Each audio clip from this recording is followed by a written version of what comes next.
আসসালামু আলাইকুম ওয়া রাহমাতুল্লাহি ওয়া বারাকাতুহু। আলহামদুলিল্লাহ ওয়াসসালাতু ওয়াসসালামু আলা রাসূলিল্লাহ ওয়া বা'দ। প্রিয় দর্শক শ্রোতা ভাই বোন, আজকের ভিডিওতে আমরা জানব 31st নাইটে আমাদের যে উদযাপন করি আমরা, এই উদযাপনটি আমাদের বাংলাদেশের সংস্কৃতি নাকি অন্য কোনো ভিনদেশী সংস্কৃতি, সেই ইতিহাস সম্পর্কে এই ভিডিওতে জানব। প্রিয় দর্শক শ্রোতা ভাই বোন, আমাদের যে 31st নাইটের উদযাপন, আমরা যেই সংস্কৃতি গ্রহণ করেছি, এটি মূলত আমদানি করা একটি সংস্কৃতি। এই সংস্কৃতি শুরু হয়েছিল আজ থেকে প্রায় হাজার হাজার বছর পূর্বে ইরানের মূর্তি পূজক যারা ছিল, তারা মূলত এই আনন্দ উল্লাস, বছরের প্রথম দিনটিকে তারা আনন্দ উল্লাসের মাধ্যমে উদযাপন করত। ওখান থেকে এটি গ্রহণ করেছিল খ্রিস্টানরা তাদের খ্রিস্টীয় বছর হিসাবে বছরের যেটি প্রথম দিন হয় সেটিকে তারা এভাবে উদযাপন করত।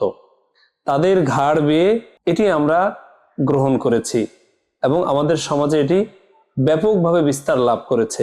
এই ছিল মূলত 31st নাইটের ইতিহাস। আর তাদের এই সংস্কৃতি চালু করার মূল উদ্দেশ্য ছিল যে আমরা যদি বছরের প্রথম দিনটা ভালোভাবে উদযাপন করি, তাহলে আমাদের বছরের যে বাকি সময়গুলি আছে এগুলি খুব ভালোভাবে কাটবে। এটি ছিল তাদের মূল উদ্দেশ্য। কিন্তু আমরা যেহেতু একজন মুসলিম, আমরা যেহেতু একটা ধর্মকে অনুসরণ করি, ধর্মীয়গতভাবেও একটা সংস্কৃতি আছে। প্রত্যেকটা ধর্মের আলাদা আলাদা সংস্কৃতি আছে। আমরা সকলেই মুসলমান, আমাদের ধর্মীয় কিছু সংস্কৃতি রয়েছে। তো ধর্মের দৃষ্টিকোণ থেকে এভাবে কোনো বছরের শুরুতে উদযাপনের কোনো ইতিহাস পাওয়া যায় না। এবং আমাদের মুসলমানদের যে ইসলাম ধর্মকে আমরা অনুসরণ করি, এই ইসলামী ধর্মের মধ্যে কোনো এরকম উদযাপনের ইতিহাস পাওয়া যায় না। প্রিয় দর্শক শ্রোতা ভাই বোন, তাই আমরা যেই এই 31st নাইটে যে উদযাপনটা করি, এটি মূলত বিজাতীয় কৃষ্টি কালচার অন্তর্ভুক্ত, বিধর্মীদের একটি সংস্কৃতি। এটি আমাদের কখনোই সংস্কৃতি হতে পারে না। তাই আমাদের সকলের উচিত এই সংস্কৃতিকে পরিহার করা। এ পর্যায়ে আমরা জানব এই সংস্কৃতি উদযাপনের মাধ্যমে আমাদের কি কি ক্ষতি হয়। আসুন জেনে নেই সেই ক্ষতিগুলি। প্রিয় দর্শক শ্রোতা ভাই বোন, দেখুন, যখন আমরা এই সংস্কৃতিকে উদযাপন করি, তখন আমাদের উদযাপনের যে সকল আমরা মাধ্যম ব্যবহার করি, তার মধ্যে কিছু হইল আমরা পটকা ফুটাই, এরপরে হচ্ছে আপনার ফানুস উড়াই, এরপরে বিভিন্ন আতশবাজি ফুটানো হয়, যেগুলির মাধ্যমে শুধু ক্ষতিই হয়, উপকারের তেমন কোনো কিছুই হয় না। সাময়িক হয়তো আমি আনন্দ উদযাপন করি, কিন্তু এর মাধ্যমে শুধুমাত্র মানুষের ক্ষতিই হয়। আর আপনি একটি বছর শুরু করলেন, যেই শুরুটা আপনার মানুষকে কষ্ট দিয়ে হলো, ক্ষতি দিয়ে হলো, তাহলে এই ক্ষতি এবং কষ্টের বিনিময়ে আপনি কিভাবে ভাবতে পারলেন যে আপনার জীবনের বা আপনার এই বছরের শুরুটা অনেক ভালো হবে? এটি কোনোভাবেই কাম্য নয়, এটি কোনোভাবেই কামনা করা যায় না।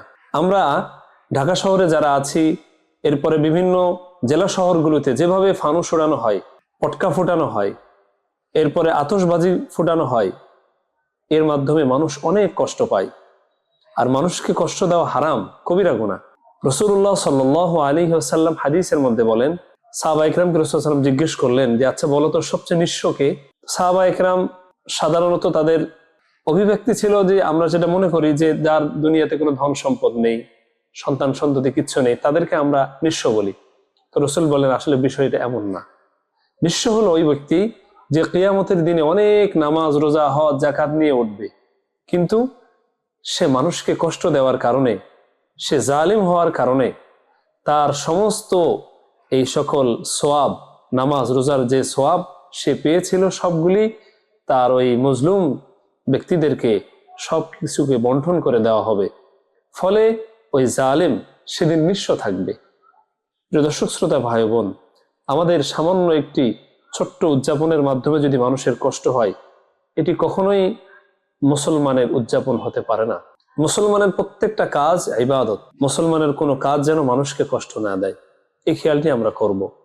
প্রিয় দর্শক শ্রোতা ভাই বোন, আমাদের জীবন থেকে একটা বছর চলে যাচ্ছে আর একটা বছর আসতেছে। আমাদের উচিত ছিল পিছনের বছরটাকে নিয়ে ফিকির করা এবং পিছনের আমার কি দুর্বলতা ছিল, আমার ভুল ত্রুটি কি ছিল, সেগুলোকে জাস্টিফাই করে জীবন থেকে সেগুলোকে বাদ দিয়ে নতুনভাবে জীবন শুরু করার একটা প্রত্যয় নিয়ে সামনে এগোনো উচিত ছিল, আল্লাহর কাছে তওবা করা উচিত ছিল। কিন্তু আমরা এগুলি না করে আমরা যে সংস্কৃতিকে চালু করেছি এর মাধ্যমে আমাদের কোনো উপকার আসতেছে না, কোনো উপকার হচ্ছে না, বরং দিন দিন আমাদের ক্ষতিই হচ্ছে। এর জ্বলন্ত উদাহরণ আমরা দিতে পারি বিগত কয়েক বছর আগে এই ফানুসের আগুনে পটকা ফোটার আওয়াজে ছোট্ট একটা সন্তান তার মায়ের কোলে মৃত্যুবরণ করেছে। একজন মহিলা তার জীবনের সমস্ত কামাই রোজগার দিয়ে সে একটা ফ্যাক্টরি তৈরি করেছিল প্লাস্টিকের, সেখানে ফানুসের আগুন লেগে সব পুড়ে ছারখার হয়ে গেছে। এই যে মানুষের ক্ষতিগুলো হয়, এগুলি কি কখনো একজন মুসলমানের উদযাপন হতে পারে? কখনোই হতে পারে না। এবং এই ক্ষতিগুলোই আমাদের এই উদযাপনকে বন্ধ করে দেওয়ার সবচেয়ে বড় উপায় হতে পারে, মাধ্যম হতে পারে। কারণ ছোট্ট কোনো ক্ষতি এটা বরদাস্ত করা হবে না, ইসলামও সমর্থন করে না এবং আমাদের দেশীয় আইনও এটি সমর্থন করে না। আমি এমন একটা উদযাপন করলাম যার মাধ্যমে মানুষের ক্ষতি হলো, তাই আসুন আমরা এসব উদযাপন থেকে বেঁচে থাকি। প্রিয় দর্শক শ্রোতা, ভাই বোন, আমাদের খুবই একেবারে ভিতর থেকে জিনিসটা নিয়ে গবেষণা করা উচিত, খেয়াল করা উচিত যে দেখুন, আমরা একটা কথা জানি, যেই জিনিসটার শুরু হয় অনেক আনন্দের, অনেক আনন্দ নিয়ে যেই জিনিসটার শুরু হয় তার শেষটা কিন্তু বেদনার হয়, কষ্টের হয়। আপনি একটা বছর আনন্দ নিয়ে শুরু করলেন, আপনার বছরটা শেষ হয়ে গেল, আপনি এর বেদনা আপনি কিভাবে উদযাপন করবেন? আপনি 12টা 1 মিনিটে আপনি উদযাপন করছেন আনন্দের, অথচ ঠিক 1 মিনিট আগে আপনার বেদনার হওয়া উচিত ছিল, সেটি তো আপনি করছেন না। আপনার একটা বছর চলে গেল, আপনি কি করলেন? আপনার জীবন থেকে একটা সময় চলে গেল, যেই সময়টা আপনি আর কোনোদিন পাবেন না। হাজারো চেষ্টা করলেও এই সময়ের মূল্য আপনি কিভাবে দিলেন? একটা বারো কি হিসাব করেছেন? হযরত উমর রাদিয়াল্লাহু তাআলা আনহু বলেন, হাসিবু আনফুসাকুম ক্বাবলা আন তুহাসাবু। তোমার হিসাব নেওয়ার পূর্বে তুমি তোমার নিজের হিসাব গ্রহণ করো, হিসাবটা নাও। তুমি কি করলা তোমার জীবনে? আল্লাহর সামনে দাঁড়িয়ে কি হিসাব দিবা তুমি? এই বিষয়গুলি ফিকির করা উচিত ছিল আমাদের, তওবা করা উচিত ছিল এবং আল্লাহর কাছে এই ওয়াদা করা উচিত ছিল যে আল্লাহ, আমার একটা বছর আমার জীবন থেকে চলে গেল, আল্লাহ আমার জীবনে আমি তেমন কোনো কিছুই করতে পারি নাই, আল্লাহ আমার সামনের বছরটা যেন সুন্দর হয়, ভালো হয়, আমি যেন আপনার হুকুম মতো চলতে পারি, আমার দ্বারা যেন মানুষ কষ্ট না পায়। এগুলো আমাদের জীবনের শপথ হওয়া উচিত ছিল, কিন্তু আমরা এগুলো না করে বিভিন্ন অন্যায় অপকর্মের মধ্যে লিপ্ত হয়ে যায় এই 31st নাইটে। যুবক যুবতীরা একেবারে অবাধে মেলামেশা করে, বিভিন্ন বারে গিয়ে মদ খায়, বিভিন্ন রেস্টুরেন্টে গিয়ে অপকর্মের মধ্যে লিপ্ত হয় এই 31st নাইটে। বলুন, এক মুসলিম রাষ্ট্রে এগুলো হতে পারে? কখনোই এটি একটি মুসলিম রাষ্ট্রের কাম্য নয়। এগুলো মূলত সব বিজাতীয় কৃষ্টি কালচার, অথচ আজকে আমরা এগুলো গ্রহণ করতেছি। আমাদের বুদ্ধিজীবী যারা বিজ্ঞানকে ধারণ করেন, এই বিজ্ঞানের যুগেও আপনি সেই হাজার হাজার বছর আগের পূর্বের এক কৃষ্টি কালচারকে লালন করছেন। এটা তো আফসোসের।